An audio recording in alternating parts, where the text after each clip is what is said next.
A'udzu billahi minasyaitonir rajim. Bismillahirrahmanirrahim. Assalamu alaikum everybody. This is the part 7 of the astonishing new discovery about the Arabic language. In this video, I will be discussing the 4 letters that have the object shape, namely the fa, qaf, mim and waw. Now let's go for an example. The word farkun, which means separation, or from the root fa, ra, and qaf. So faraqa would mean he separated, right? You understand this is in the past tense. And then yafruku would mean he separates in the present tense. Then ufruk, this is a new one for us. Ufruk means to separate, as in a command, and that you issue to another person. So we already know that alif means a person, and dwamma means is worked upon. So it makes sense that that u would mean a command to another person to carry out the action. Now let's see how these 3 letters draw a picture of the concept of separating something. So as you can see here, fa, ra, and qaf has the object shape. This object shape is this round shape. Okay, this round shape, and fa would mean one object because of the one dot, and ra means a distance between them, and qaf means 2 objects or a second object. So and then the physical separation is shown by this separation, because as you know, ra do not attach to the letter next to it, so there is a physical separation, and you see this physical separation in here. Uh, so it's very clear that faraqa is actually describing a separation of 2 objects from one object, right? One object, so one way distance move, and then this empty space has a meaning. So in the divine language, everything has a meaning. You see every dot and even the empty spaces. So empty spaces many times would convey an information. In this case, we said the concept of separating 2 things, the physical separation is shown by this empty space. Okay, now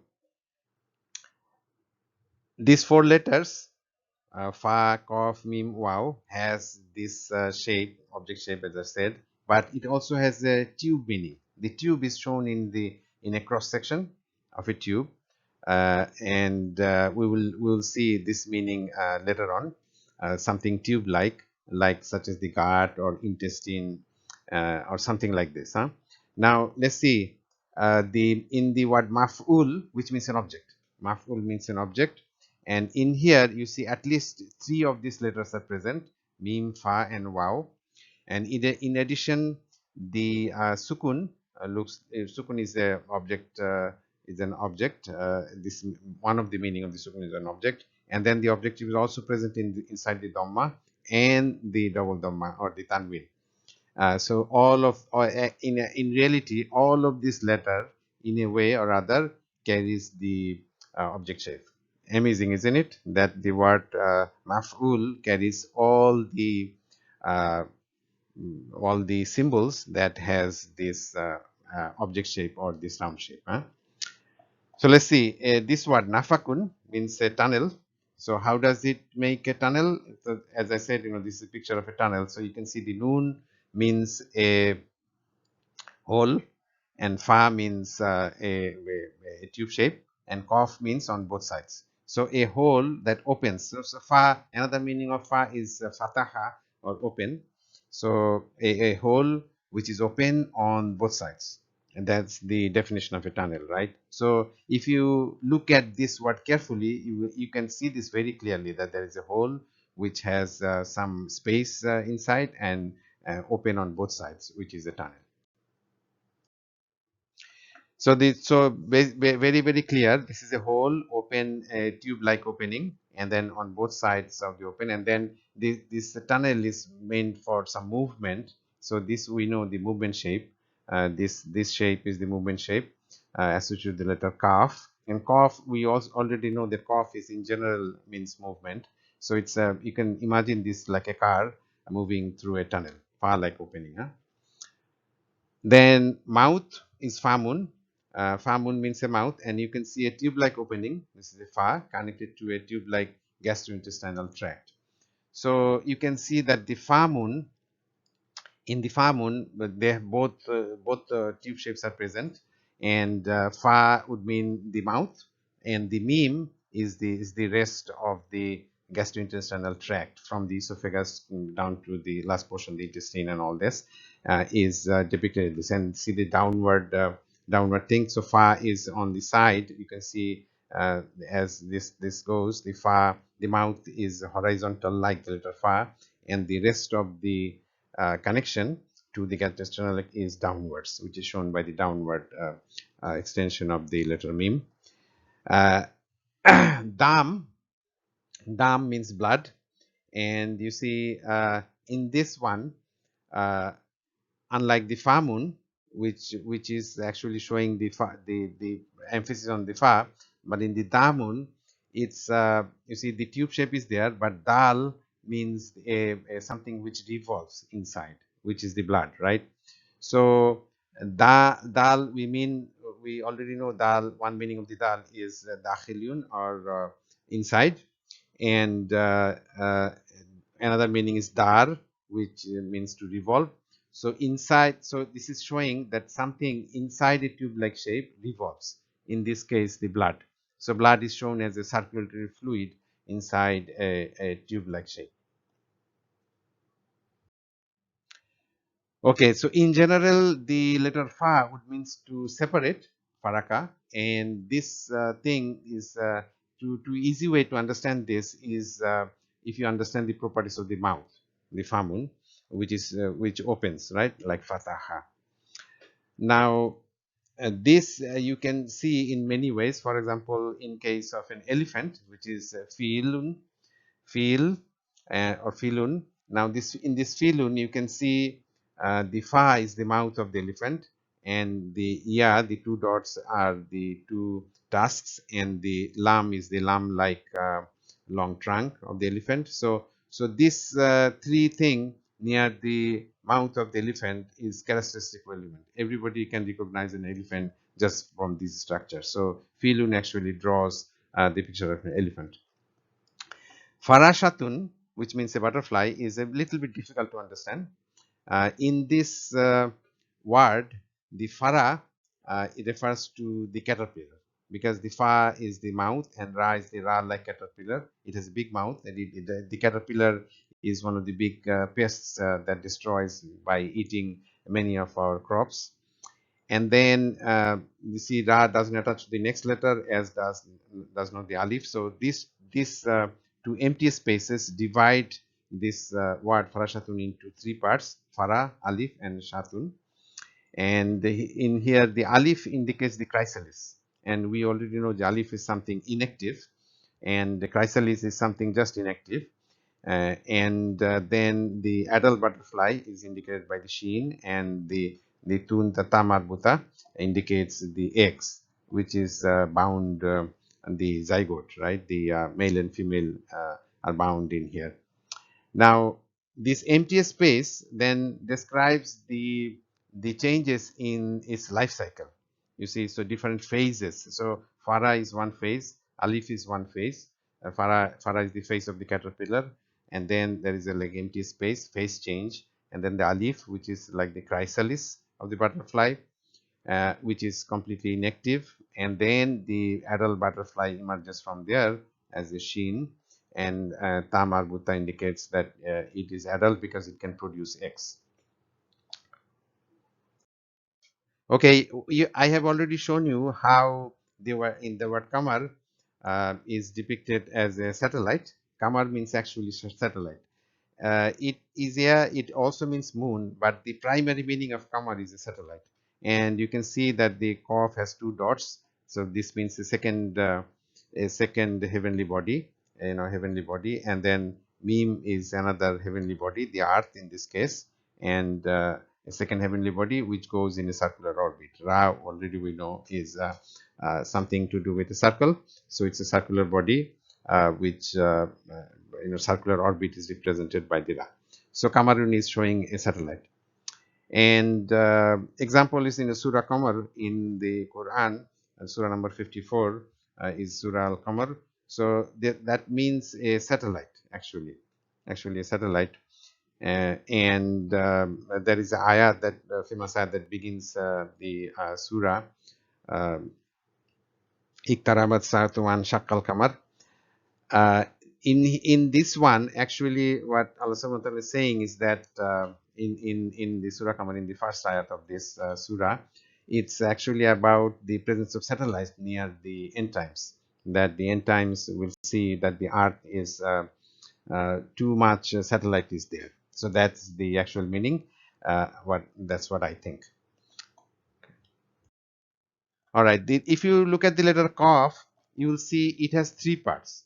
It has the two dots, of course, meaning two, and the object, and the movement shape, all the curvature shape.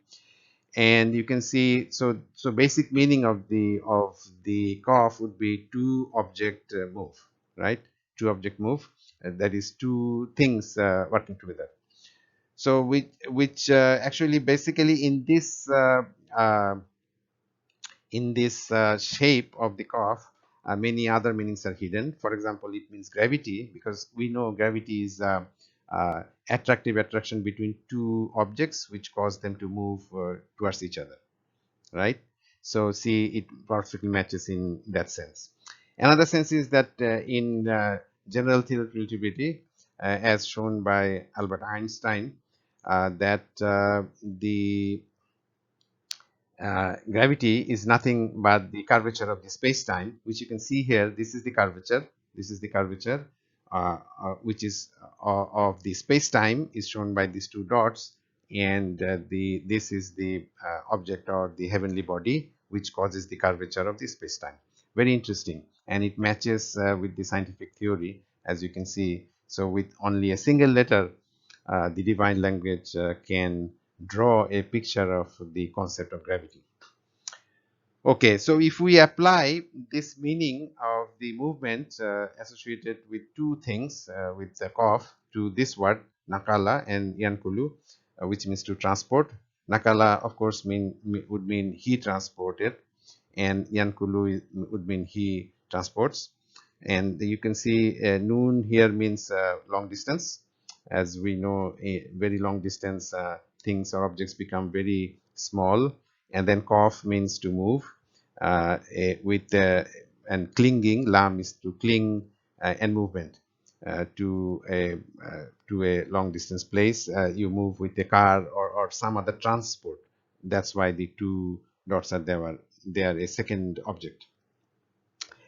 So you can see this meaning here. Now notice one thing is that this movement shape of the cough is missing here, and the movement shape is present in the lam, which we know is alif propagation. So actually it would mean that although the thing is transported, no, something is being transported, moved, something moved, but it is being moved by another person, a alif, who is actually causing the movement, or you are driving a car or something like that.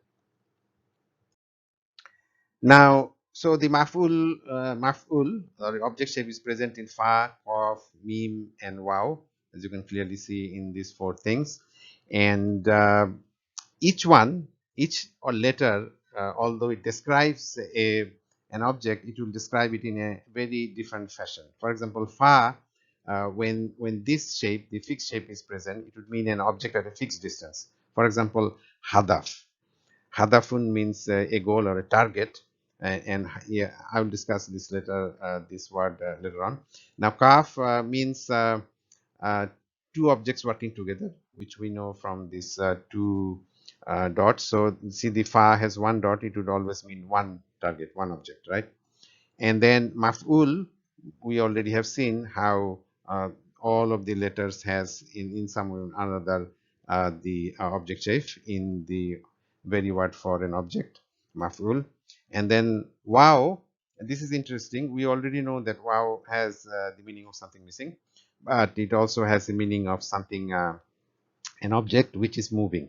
See, wow is actually a ra, where the object shape is attached. So ra, we know, is going somewhere, right? Going somewhere, the meaning of ra, and then the object is going somewhere, right? So it's moving. Huh? Now, an example is wasalla, yasilu, and sil. So of course, this is wasalla means he connected, and yasilu means he is connecting, and sil means connect as an order you give to another person, right? Okay, so if we look at this word hadaf, you can see hadal means the direction basically. Uh, because the letter ha has different meanings, which I will discuss later on. And one of the meaning is not able to see something, not see the sides, because it has two sides. The letter ha is the most complex letter actually, and it has associated with the difficulty. And dal is the end line. So ha is the, when you make a goal in a football or soccer game, you have difficulty in making the goal. So you follow this complicated way of writing, so it indicates the two phases. It has two leaves or two phases, the word ha. So you go back and forth like this, you forward, and then you pass the goal line. The goal line is shown by the dal, or the end, and the fa is the target of putting this. So see, the fa looks like a ball. And then the target is to pass it after the goal line. And this goal line, the end, is shown also by this empty space between dal and fa. So it's a picture of a goal, as you see in a soccer game, exactly like that. But it can also mean a target, because the fa see, a fixed target means a fixed distance you have of the football field, and you have to make the goal. And the ha is associated with difficulty. Remember this. The ha, I will discuss it as the last letter, because it is the most complex of the Arabic letters, and it has meaning related to difficulty and not being able to see something. Okay, wasalla, yasilu, sil. This means to connect, right? To reach. So how does it do? So wow, we mean an object moving, an object or someone is wahid, someone is moving. And then swad, we know, means to come out, and lam is cling. So someone moving, something moving, coming out, and clinging. So that's the idea of to connect or to reach, right? To reach a place. So see, this is a picture of the idea of reaching something, right? Okay, now please see the meaning in this following words of all the meanings. Can you see it? So this is again a test for you, as I have shown you before. You should be able to see the meaning in all these words without any difficulty, right? Remember that the reason the divine language drawing a picture of the objects is that all objects and concepts are created according to the shape of the divine letters. And if you want more information, you can buy my books from which is available from Google Books. Inshallah, I'll be coming with more videos like this. Until then, Allah Hafiz.